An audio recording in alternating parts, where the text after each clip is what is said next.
மூணார் கிராம பஞ்சாயத்தில் 2026-27 ஆண்டுக்கான பட்ஜெட் தாக்கல் செய்யப்பட்டது. கிராம பஞ்சாயத்து துணைத் தலைவர் லட்சுமி பட்ஜெட்டை தாக்கல் செய்தார்.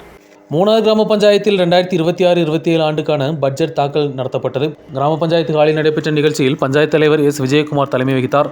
பஞ்சாயத்து துணைத் தலைவர் லட்சுமி பட்ஜெட்டை தாக்கல் செய்தார்.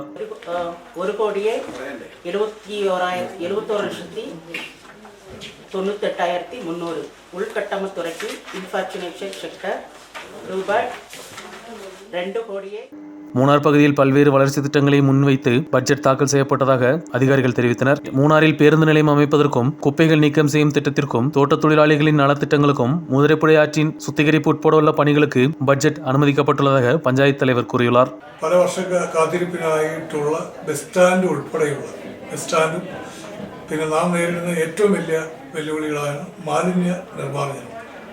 മാലിന്യ നിർമ്മാർജ്ജനത്തിന് 2 കോടി രൂപ വില വകയിരുത്തിയിട്ടുണ്ട്. ബസ് സ്റ്റാൻഡിന് DPR ഉണ്ടാക്കുന്നതിനും മണ്ണ് പരിശോധനയ്ക്ക് വേണ്ടിയിട്ടുള്ള തുക വകയിരുത്തിയിട്ടുണ്ട്. അതിനുശേഷം ഗവൺമെൻറ്റിനെ സമീപിച്ച് അതുപോലെ തന്നെ തിരുങ്ങല പഞ്ചായത്ത് മറ്റ് ജനപ്രതിനിധികൾ MP MLA എന്നിവരെ സമീപിച്ച് ഒരു ബസ് സ്റ്റാൻഡ് യാഥാർത്ഥ്യമാക്കുക എന്നുള്ള ഏകകണ്ഠമായിട്ടുള്ള ഒരു തീരുമാനമാണ് ഈ ബഡ്ജറ്റിലൂടെ വന്നിട്ടുള്ളത്. അതുപോലെ തന്നെ എല്ലാ സമസ്ത മേഖലയിലും ഇവിടെ നമുക്കറിയാം തോട്ടം തൊഴിലാളികളും അതോടൊപ്പം തന്നെ പട്ടികവർഗ വിഭാഗക്കാർക്ക് കൊണ്ടുള്ള ക്ഷേമ പദ്ധതികൾ ആസൂത്രണത്തിന് വേണ്ടിയിട്ടുള്ള തുകകൾ വകയിരുത്തിയിട്ടുണ്ട്.